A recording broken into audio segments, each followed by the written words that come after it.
You know, there's a special kind of silence that comes when your own children stop calling. It's not the peaceful kind. It's not the kind that gives you rest. It's the kind that fills every corner of your home, every hour of your day, until you start talking to yourself just to hear a voice. I used to think I did everything right. I raised 3 beautiful children. I worked 2 jobs after their father left. I cooked their favorite meals. I stayed up late helping with homework. I never missed a school play, not one. I thought love was enough. I thought being there was enough. But somewhere along the way, they grew up. And when they did, they forgot to take me with them. My phone stopped ringing. Birthdays came and went. Holidays became quiet. I would sit at the dinner table with 1 plate, 1 cup of tea, and wonder where I went wrong. Then one day, after 3 years of silence, my daughter called. I almost dropped the phone. My hands were shaking. I thought maybe she finally remembered me. Maybe she missed me. Maybe she wanted to come home and sit with me like we used to. But the first words out of her mouth were not, "I miss you, Mom." They were not, "I'm sorry." They were, "Mom, I need your help." And just like that, I realized the truth. I wasn't forgotten. I was just not needed. Until now. This is the story of how I learned the hardest lesson a mother can learn. That sometimes, the people you love the most only remember you when they need something. And that forgiveness doesn't mean pretending it doesn't hurt. Let me take you back to where it all began. My name is Margaret, but everyone used to call me Maggie. I'm 63 years old now, and I live alone in the same house where I raised my children. It's a small house. 3 bedrooms. A kitchen that smells like old wood and coffee. A garden in the back that I don't take care of anymore. I have 3 children. Sarah, my oldest, is 38. Then there's Daniel, 35. And my youngest, Emma, is 32. I remember the day each of them was born like it was yesterday. I remember holding them in my arms, looking into their tiny faces, and promising them I would never let them down. I didn't know back then how hard that promise would be to keep. Their father, Richard, left when Emma was only 5. He said he wasn't ready to be a father anymore.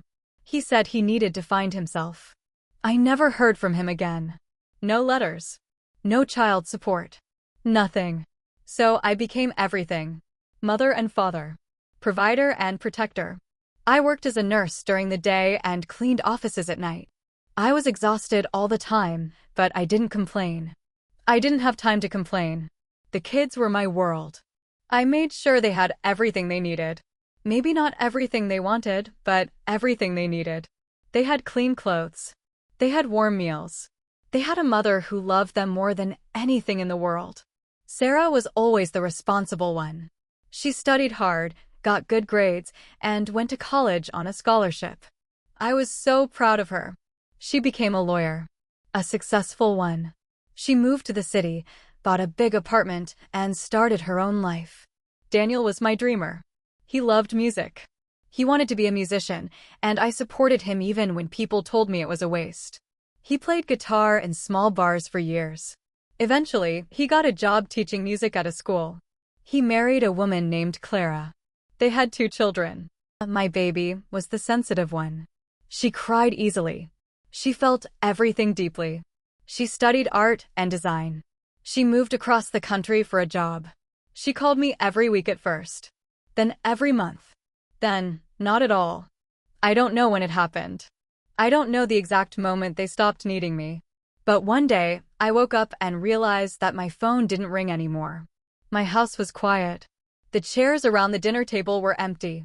At first, I told myself they were just busy. They have their own lives now, I thought. They have jobs, families, responsibilities. They'll call when they can. But weeks turned into months. Months turned into years. I tried reaching out. I called Sarah once, and she answered, but said she was in a meeting. She said she'd call me back. She never did. I texted Daniel on his birthday. He replied with a thumbs up emoji. That was it. A thumbs up. Emma stopped responding altogether. Her number was still the same, but my messages were just ignored. I started to wonder if I did something wrong. Did I say something that upset them? Did I embarrass them somehow? Was I too needy? Too old-fashioned? I went over every conversation, every visit, every moment I could remember. And I couldn't find the answer. So I stopped trying. I stopped calling. I stopped texting. I told myself that if they wanted to talk to me, they would. I told myself I wouldn't beg my own children to love me. The house became quieter. I started talking to the pictures on the wall. I made tea for two, even though I was alone. I set the table for Sunday dinners that no one came to. My neighbors noticed. Mrs. Alvarez from next door started inviting me over for coffee. She's a kind woman. She never asked why I was always alone. She just listened when I needed to talk. One afternoon, she said something that stayed with me. She said, "Sometimes children forget that their parents are still people. They see you as mom, the woman who is always there. They don't see you as someone who needs love too." I nodded. But deep down, I didn't believe her. I didn't want to believe that my children could be that careless. That's selfish. 3 years passed like that. 3 years of silence. 3 years of waiting. I learned to live with the loneliness. I filled my days with small routines. I watched the morning news. I watered the plants, even though half of them were dying. I knitted scarves that no one would ever wear. I stopped celebrating my birthday. I stopped decorating for Christmas. What was the point? And then, one Tuesday afternoon in October, my phone rang. I was sitting in the kitchen, drinking tea, staring out the window at the gray sky. The phone was on the table.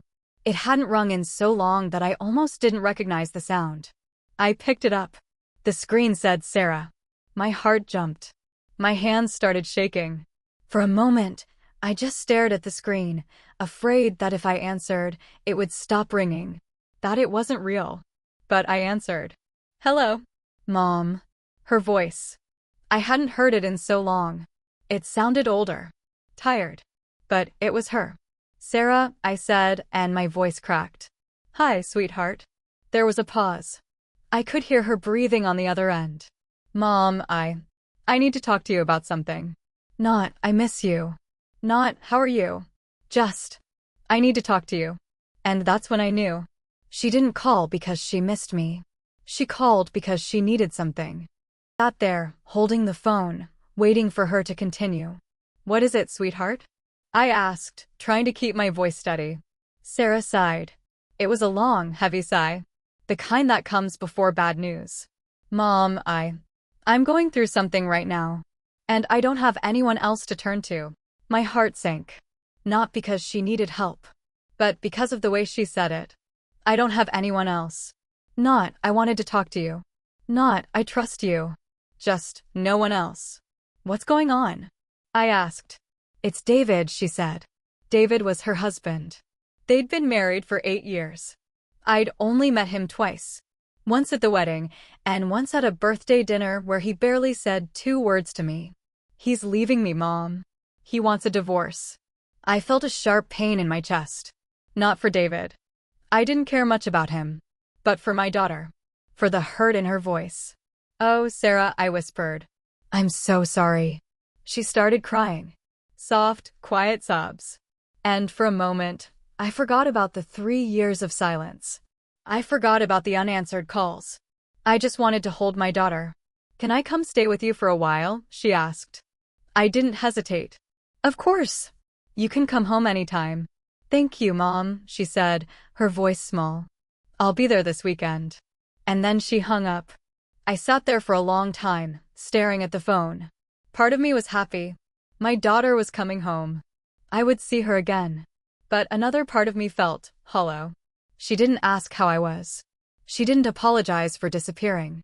She just needed a place to stay. Still, I told myself it didn't matter. She was hurting. She needed her mother. And I would be there for her, just like I always had been. Visual. A mother cleaning the guest room, dusting off old furniture, changing bed sheets.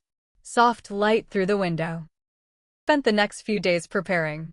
I cleaned the house from top to bottom. I washed the sheets in her old bedroom. I bought her favorite snacks from the store, chocolate chip cookies and chamomile tea. I even cooked a pot of her favorite soup, the one I used to make when she was sick as a child. I wanted everything to be perfect. I wanted her to feel loved. Saturday came. I woke up early, too nervous to sleep. I kept looking out the window, waiting for her car to pull up. She arrived around noon.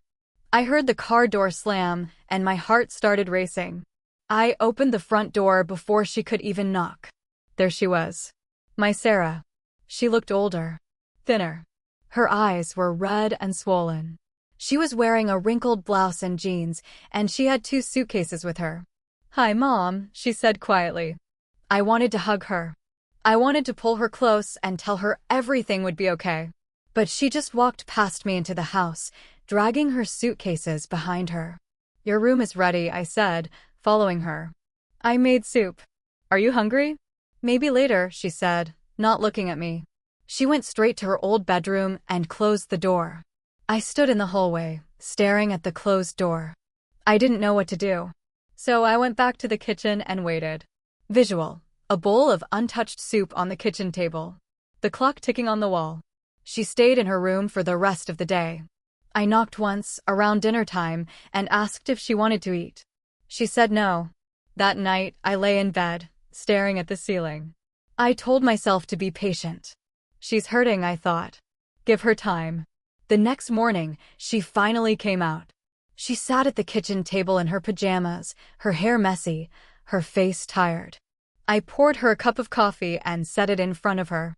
"Thank you," she muttered. I sat in silence for a while. I didn't know what to say. I wanted to ask her what happened. I wanted to ask how she was feeling. But I was afraid. Afraid that if I said the wrong thing, she would shut me out again. Finally, she spoke.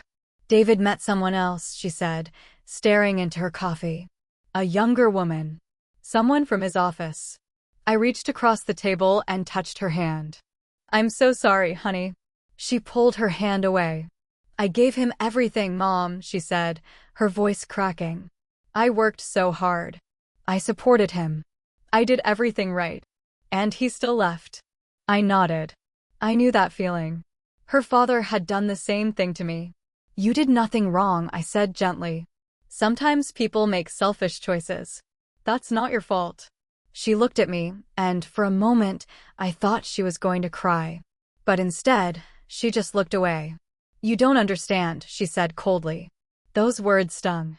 I wanted to tell her that I understood more than anyone, that I had been exactly where she was. But I didn't. I just stayed quiet. Visual: a mother and daughter sitting at opposite ends of the table. A distance between them that isn't just physical. The days passed slowly.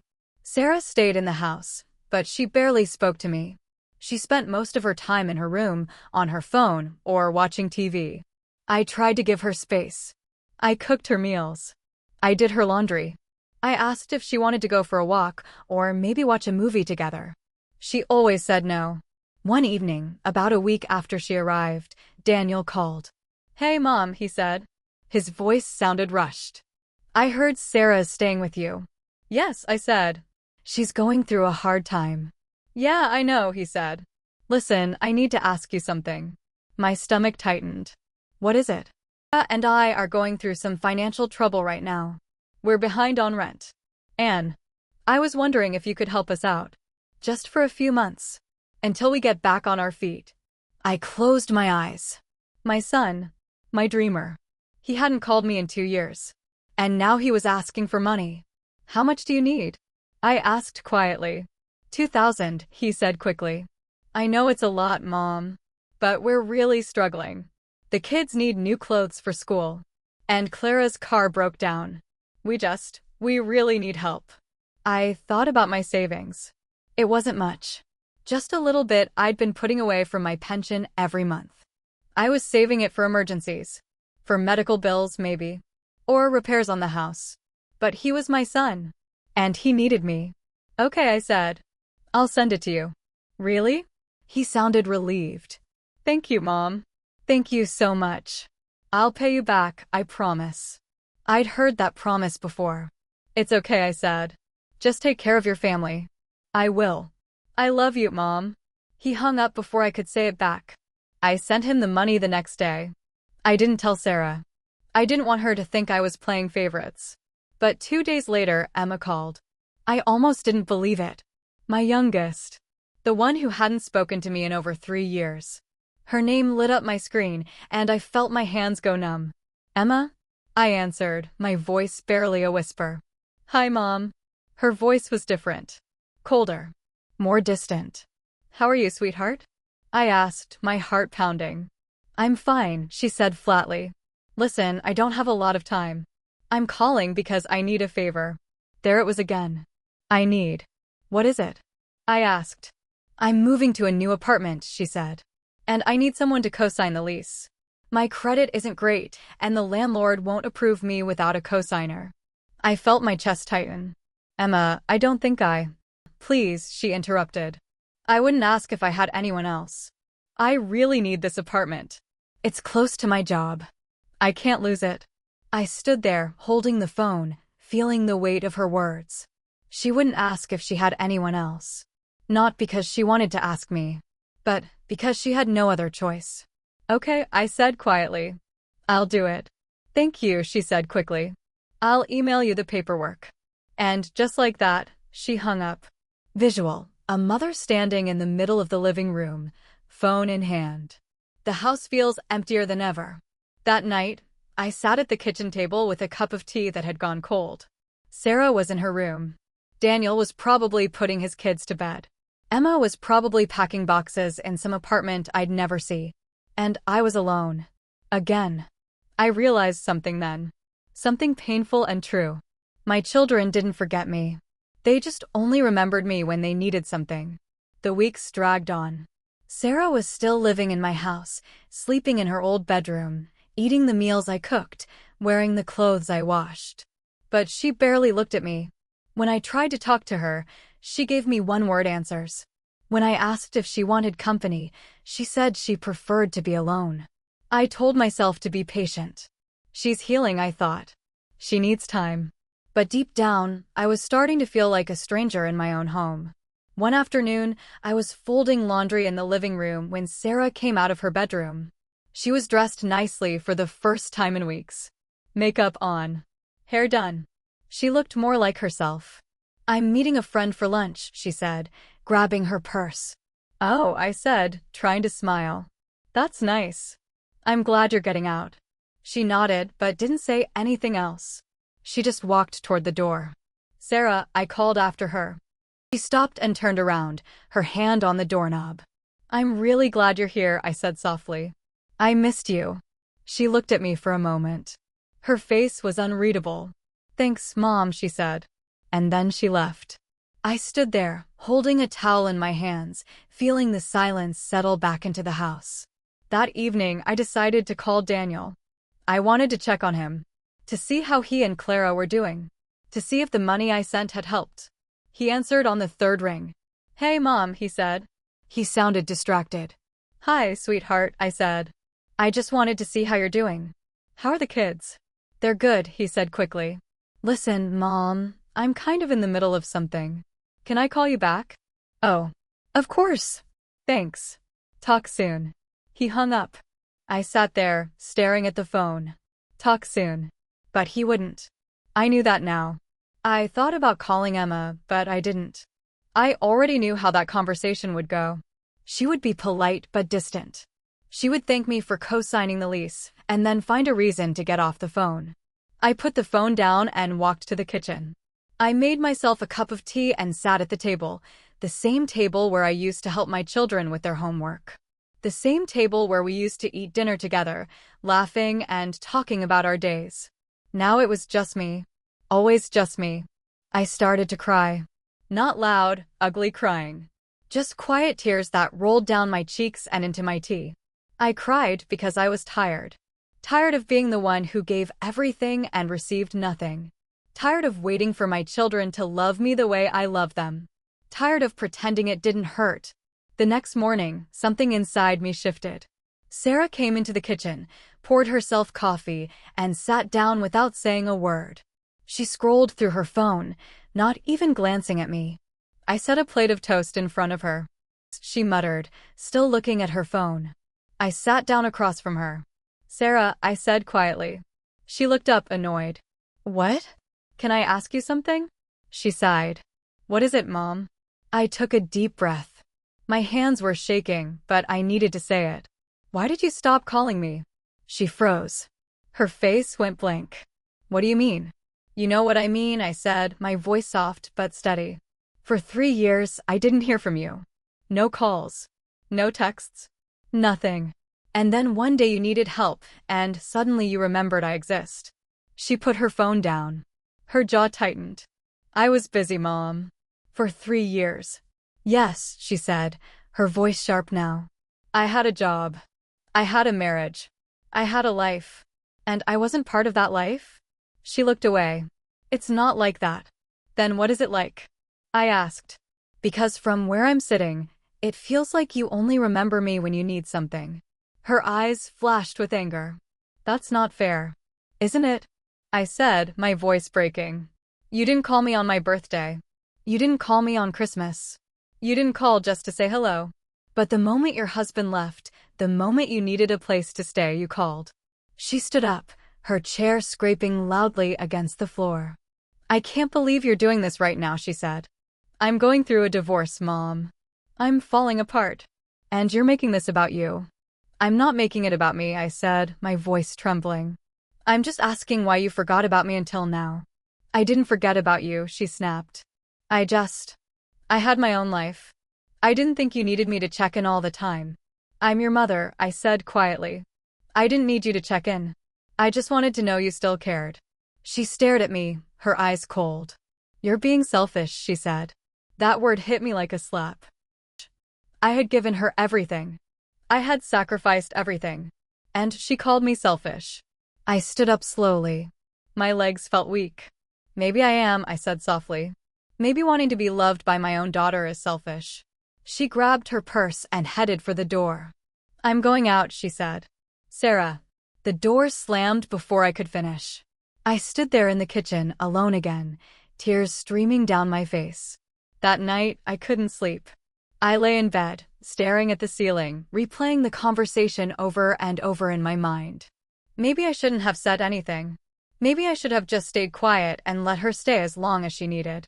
Maybe I was being selfish. But then I thought about the last 3 years. The birthdays she missed. The holidays I spent alone. The phone calls that went unanswered. And I realized something. I wasn't being selfish. I was being honest. The next day, Sarah came home late. She didn't say a word to me. She went straight to her room and closed the door. I decided to give her space. Maybe she needed time to think. Maybe she would come around. But the silence between us only grew heavier. A few days later, I received an email from Emma. It was the paperwork for the lease. She needed me to sign it and send it back. I opened the document and stared at it. My name, my signature, my responsibility. And at the bottom, in small print, it said that if Emma failed to pay rent, I would be held accountable. I sat back in my chair and closed my eyes. My daughter hadn't called to ask how I was. She hadn't asked if I was okay. She just sent me paperwork and expected me to sign it. I thought about Daniel too. The $2,000 I sent him. The promise he made to pay me back. A promise I knew he wouldn't keep. About Sarah, living in my house, eating my food, and calling me selfish for asking why she abandoned me. And I realized something that broke my heart. My children didn't see me as a person. They saw me as a resource. Someone to use when they needed something. Someone to call when things fell apart. I was their safety net. But I was never their priority. I closed the laptop without signing the paperwork. For the first time in my life, I didn't do what my children asked. I didn't sign. I didn't send the money. I didn't pretend everything was okay. I just sat there, in the quiet house, and let myself feel the truth. The truth that hurt more than anything. My children didn't love me the way I loved them. Maybe they never had. That night, Sarah finally came out of her room. She found me sitting in the living room, staring at nothing. Mom, she said. Her voice was softer than before. Almost apologetic. I looked up at her. I've been thinking, she said, sitting down on the couch. Anne, maybe you're right. Maybe I should have called more. I didn't say anything. I just waited. But you have to understand, she continued. Life gets busy. People drift apart. It doesn't mean I don't love you. I looked at her. Really looked at her. Then why does it feel like you only love me when you need me? I asked quietly. She didn't answer. And in that silence I knew. She didn't have an answer. Because it was true. Sarah sat across from me, staring at her hands. The silence between us felt heavy, like something fragile that could shatter at any moment. I don't know what you want me to say, Mom, she finally whispered. I don't want you to say anything, I replied. I just want you to be honest. With yourself. With me. She looked up, her eyes glistening with unshed tears. She said. I really didn't. I got caught up in my own life. My career, my marriage, everything. And before I knew it, years had passed. Years, I repeated softly. 3 years, Sarah. 3 birthdays. 3 Christmases. And not one phone call. She wiped her eyes. I thought about you. I really did. But every time I picked up the phone, I told myself I'd call tomorrow. And then tomorrow became next week. And next week became next month. And then it just felt too late. Too awkward. I felt my heart crack a little more. It's never too late to call your mother, I said quietly. She nodded, tears rolling down her cheeks now. I know that now, she said. I'm sorry, Mom. I'm really, really sorry. I wanted to reach out and hug her. I wanted to tell her it was okay, that I forgave her, that everything would go back to normal. But something held me back. Because I knew that if I forgave her too easily, nothing would change. She would stay for a few more weeks, maybe months, and then she would leave again. And the cycle would repeat. I appreciate your apology, I said carefully. But sorry isn't enough. She looked at me surprised. What do you mean? I mean that I've spent my whole life putting you and your brother and sister first. I gave up everything for you. My youth, my dreams, my own happiness. And I did it gladly because I loved you. But somewhere along the way, you all forgot that I'm a person too. That I have feelings. That I need love just as much as you do. Sarah was silent. She looked down at her hands again. I don't want to be the person you only remember when you need something, I continued, my voice trembling. I don't want to be a place to stay when your life falls apart. I want to be your mother. Not just when it's convenient, but always. I understand, she said quietly. I asked. Because I'm not sure you do. You called me selfish for asking why you abandoned me. But is it really selfish to want your own children to love you? She shook her head. No, it's not. And I shouldn't have said that. I was angry and hurt, and I took it out on you. That wasn't fair. I took a deep breath. I need time, Sarah. I need time to figure out how I feel about all of this. She looked up, panic in her eyes. Are you asking me to leave? No, I said. You can stay as long as you need to. But I need you to understand that things can't go back to the way they were. Not yet. Maybe not ever. She nodded slowly, tears streaming down her face. Okay, she whispered. I understand. She stood up and walked back to her room, closing the door softly behind her. I sat there in the living room for a long time, feeling both relieved and heartbroken. The next morning, I called Daniel. He answered after a few rings, sounding rushed as always. Hey, Mom. What's up? I need to talk to you, I said. Okay. Can it wait? I'm about to head out. No, I said firmly. It can't wait. He paused. All right. What is it? I took a deep breath. I sent you $2,000 a few weeks ago. You said you'd pay me back. Yeah, I know. I will, Mom. I just need a little more time. That's not why I'm calling, I said. I'm calling because I need to know something. When was the last time you called me just to talk? Not to ask for money or help, but just to see how I was doing. There was a long silence on the other end. I don't know, he finally said. I guess it's been a while. 2 years, I said. It's been 2 years, Daniel. And the only reason you called was because you needed money. Mom, Let me finish, I said, my voice shaking. I love you. I will always love you. But I need you to understand that I'm not just a bank. I'm not just someone you call when you're in trouble. I'm your mother. And I deserve better than that. He was quiet for a moment. Then he said, You're right. I'm sorry, Mom. I've been a terrible son. I don't think you're terrible, I said. I just think you forgot about me. And I need you to remember. I will, he said, his voice thick with emotion. I promise I will. I've heard that promise before, I said softly. But I'm choosing to believe you this time. Don't make me regret it. I won't, he said. I love you, Mom. I love you too, I said. And I hung up. My hands were shaking. My heart was pounding. But I felt lighter than I had in years. That afternoon, I opened my laptop and stared at the unsigned lease agreement from Emma. I thought about signing it. About doing what she asked, like I always did. About being the mother who never said no. But then I thought about what would happen if she couldn't pay the rent. I would be responsible. I would have to use what little savings I had left. And Emma probably wouldn't even call to apologize. I picked up the phone and called her. She answered on the second ring. Hi, Mom. Did you sign the paperwork? No, I said. There was a pause. What do you mean no? I mean I'm not going to sign it. Why not? Her voice was sharp now, angry. Because I can't afford to take that risk, Emma. And because I need you to understand something. Understand what? Understand what? That I'm not here to fix all your problems. I'm your mother, not your solution. I can't believe you're doing this, she said, her voice rising. I asked you for one thing. One thing. And you're saying no. Yes, I said calmly. I'm saying no. Do you know how hard it was for me to even ask you? Do you know how humiliating this is? I do, I said. And I'm sorry you're going through a hard time. But I've been going through a hard time for 3 years, and you didn't seem to care about that. That's not fair, she said. I asked. You didn't call me. You didn't text me.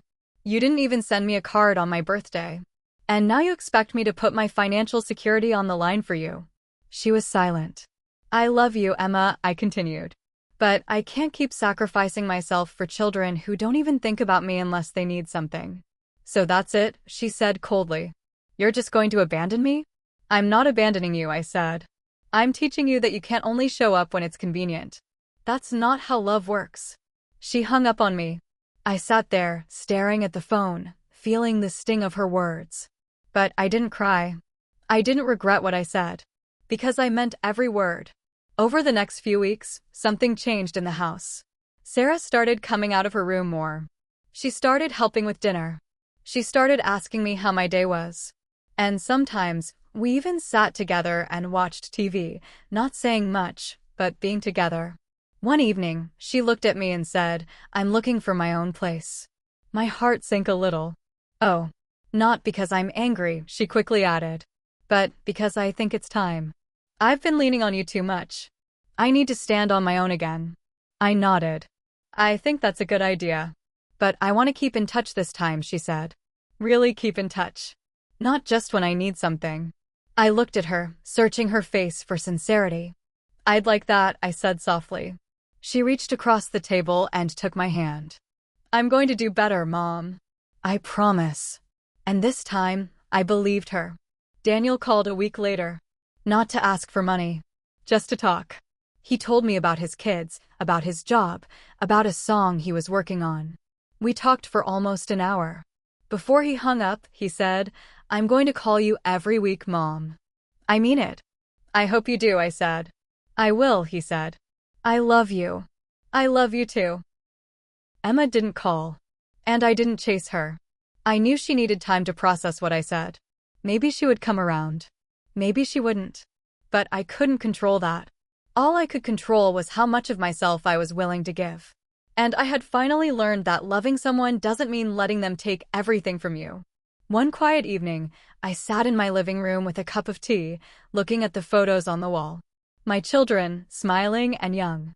Frozen in time. I thought about everything that had happened. The years of silence. The pain. The anger. The forgiveness. And I realized something important. I had spent so much of my life waiting for my children to love me the way I love them. But that wasn't fair to them or to me. Because love isn't something you can demand. It's something you choose. Every day. And I chose to love them. Even when it hurt. Even when they forgot about me. But I also chose to love myself. To set boundaries. To say no when I needed to.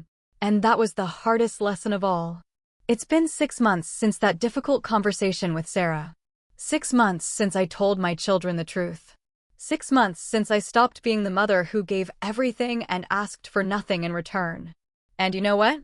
Things are different now. Not perfect. But different. Sarah moved into her own apartment 2 months ago. It's small, but it's hers. She calls me every Sunday now. Sometimes we talk for 10 minutes. Sometimes for an hour. She tells me about her week, her job, her therapy sessions. And she asks about mine. Last month, she invited me over for dinner. She cooked. It wasn't very good, but I didn't tell her that. I just sat at her little table, eating burnt chicken and undercooked rice, and I felt grateful. Because she was trying. And that's all I ever wanted. Daniel kept his promise too. He calls every week. Sometimes he's busy and we only talk for a few minutes. But he calls. And last weekend, he brought the kids over to visit. We spent the afternoon in the garden. The kids played while Daniel and I sat on the porch, drinking lemonade and talking about life. He still hasn't paid me back the $2,000. And I've made peace with that. It wasn't really about the money. It was about being seen, being remembered. And now I am. Emma hasn't called. I think about her often. I wonder how she's doing. If she found an apartment. If she's happy. If she ever thinks about me. Sometimes I pick up the phone to call her. But I stop myself. Because I know she needs to come to me when she's ready. I can't force her to love me. I can't force her to see me as more than just a mother who says yes to everything. Maybe one day she'll call. Maybe she won't. And as much as that hurts, I've learned to accept it. Because I can't control other people's choices. I can only control my own. Mrs. Alvarez from next door still comes over for coffee. Last week, she asked me how I was doing. Really doing. I smiled and said, I'm okay. I really am. And I meant it. Because I am okay. Not because my life is perfect. Not because all my children have come back. But because I finally learned to stand up for myself. To say no. To ask for what I deserve. I look around my house now and it doesn't feel as empty as it used to. Yes, I still live alone. Yes, the dinner table is still set for one most nights. But I've started filling my life with other things. I joined a gardening club at the community center. I go to the library every Thursday and sit in the reading corner with a cup of tea and a good book. I've even started volunteering at the local food bank once a week. I'm not just waiting anymore. I'm living. And that's something I forgot how to do. For so many years, my entire identity was wrapped up in being a mother. I gave everything to my children because I thought that's what love was. Sacrifice.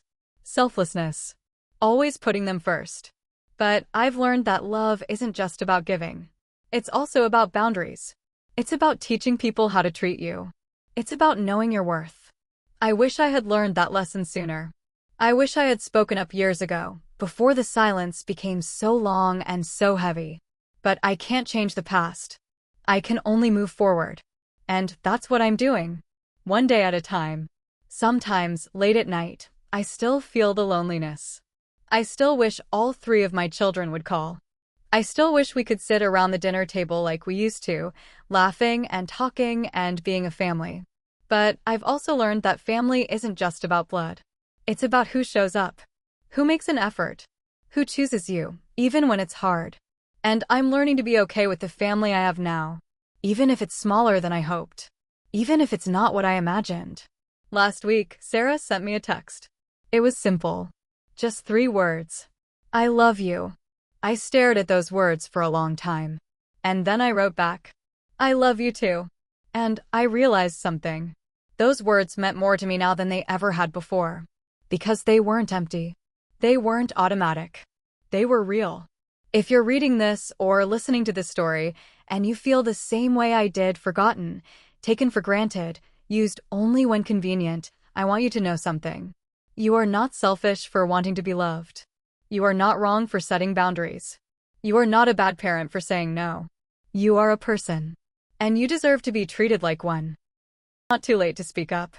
It's not too late to ask for what you need. It's not too late to choose yourself.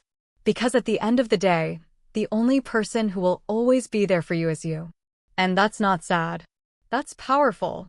I'm 63 years old. I'm sitting in my quiet house, drinking tea, watching the sun set through the window. And for the first time in a long time, I feel at peace. Not because everything is fixed, but because I finally know my worth. And no one can take that away from me. Not even my own children. Thank you for listening to this story. I'm curious, what would you do if you were in Margaret's place? Would you have set boundaries sooner or waited longer? Please share your thoughts in the comments below. I'd love to hear your perspective and where you first heard a story like this. If this touched your heart, please like this video and subscribe for more real-life stories about family, love, and forgiveness. Many more emotional journeys are waiting for you. Until next time, take care.